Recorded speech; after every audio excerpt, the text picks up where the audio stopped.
Hi guys! Today we are learning how to fix Instagram highlights not working. First, unlock your phone and open the Instagram app. Now, tap your profile picture in the bottom right corner to open your profile.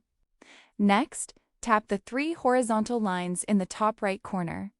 From the menu, tap Archive. In the Archive screen, tap the three dots in the top right corner. Now tap Settings to manage your story archive preferences. If Save Story to Archive is turned off, enable it. This allows your stories to be automatically saved to your archive so they can be added to highlights.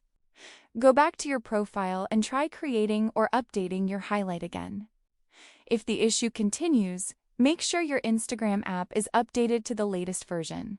And that's how you can fix Instagram highlights not working.